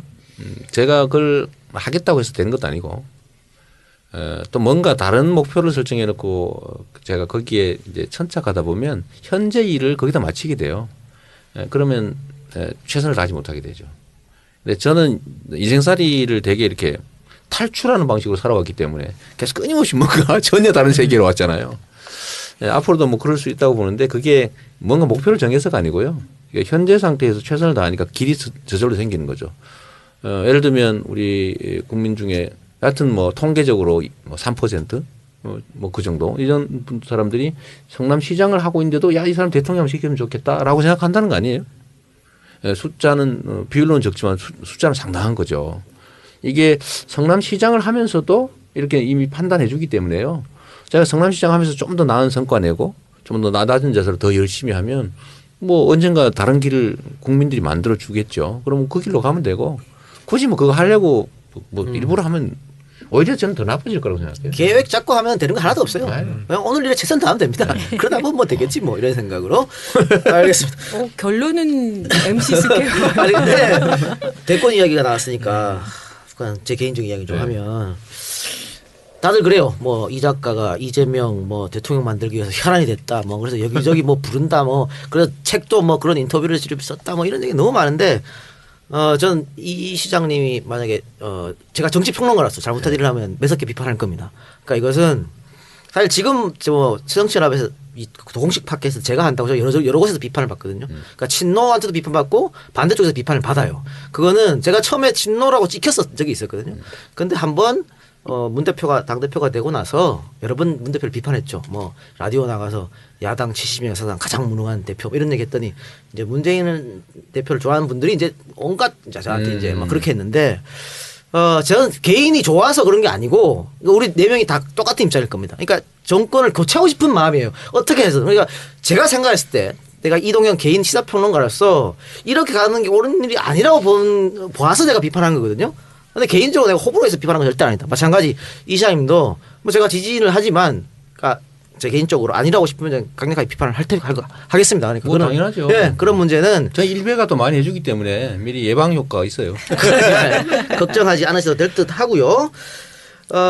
지난주에 저희가 왜 댓글 선정해 주시면 3분 선정했지 않았습니까? 연락이 이제 왔답니다. 연락이 왔으니까 그분들한테는 이 작가의 수첩 책을 보내드리도록 하겠습니다.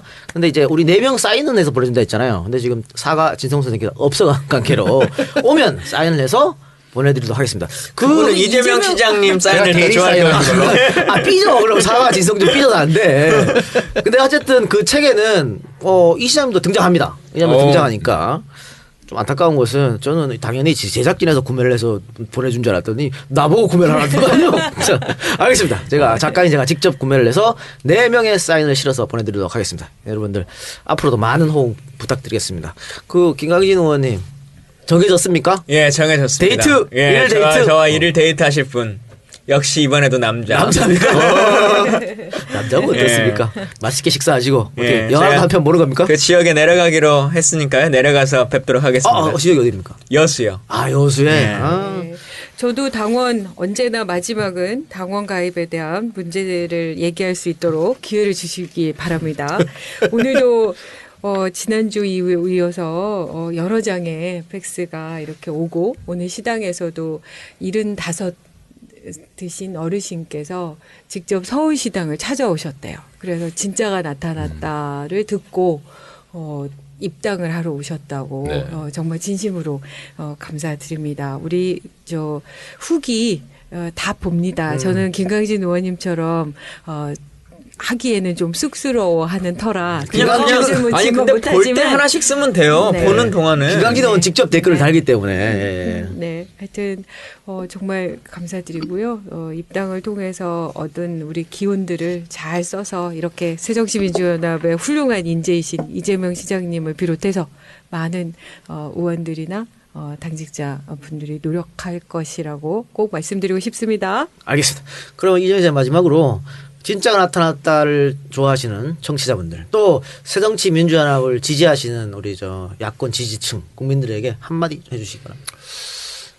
제가 선출직 지방자치단체장이라 정치 중립 의무라고 하는 게 있습니다. 말하기 어려우니까요. 저는 좋은 세상 만들었으면 좋겠고 좋은 세상을 만드는 건 다른 사람들이 하는 게 아닙니다. 결국은 쌓이고 쌓여서 우리 정말 티끌 같은 우리 민중들이 하나씩 모여서 만드는 거거든요. 거대한 우리 경류도 다 물방울이 만들어서 만들어지는 거예요. 또 한 가지 정말 말씀드리고 싶은 거는 한 방에 뭐 하는 이런 거 없습니다. 내가 뭘 할 수 있을까 한 개인이 보통 이런 생각하고 참여 안 하거든요. 그리고 좌절하고 하는데 요즘은 한 명이 할 수 있는 역할이 너무 많은 시대예요. 조그마한 거 하나씩 실천하는 거 그런 게 정말 큰 파장을 일으키기도 하고요. 또 그런 게 모여서 결국은 역사는 바뀌는 거예요. 그래서 이거를 소위 기득권자들 또 이게 소위 자리 높고 영향이 큰 사람들한테 기대하지 마시고 우리 스스로 우리 시민들 국민 한 사람 한 사람 힘을 모아가지고 진짜 바꿔야 됩니다. 희망이 있는 나라로. 제가 새정치민주연합 편들면 법에 어긋나기 때문에 요거까지만 하겠습니다. 충분히 알아들었으리라고 봅니다. 자 그럼 여기에서 그 진짜가 나타났다 4회 1부 탄산수 이재명 인터뷰 여기서 마치도록 하겠습니다. 감사합니다. 그리고 아까 예고해드린 대로 2부에서는 우리 새정치민주연합 혁신위원 김상곤 혁신위원장, 조국 혁신위원, 우원식 혁신위원이 나오니까 아마 세 사람이 동시에 인터뷰하는 건 처음일 거예요. 또 조국 혁신위원 같으면은 안 나온다 그랬거든 계속. 다른 방송에도 안 나온다 그랬는데 아니 진짜 나타날 땐 나가는 거 아니야? 라고 얘기하니까 나온다고 해서 급하게 달려온다 그럽니다. 역시 진짜 나타났다. 힘이 있는 것 같아요. 그런 것 같아요. 예, 여러분들 채널 돌리지 마시고요. 1부 끝나고 조금만 기다려주시면 또 세 분 나오니까 세 분의 이야기 너무 중요합니다. 새정치민주연합의 개혁 또 혁신을 위해서. 그러니까 끝까지 과연 1부와 들어주시기 2부 바랍니다. 중에 다운로드가 어느 게 더 높을지. 이거 좀 위험한데. 그거 제가 알아서 문자로 보내드리겠습니다. 공약. 공약. 1부가 높다, 2부가 높다. 이게 저희가 파일이 따로 올라갑니다. 당연히. 일본은 예. 없죠. 네.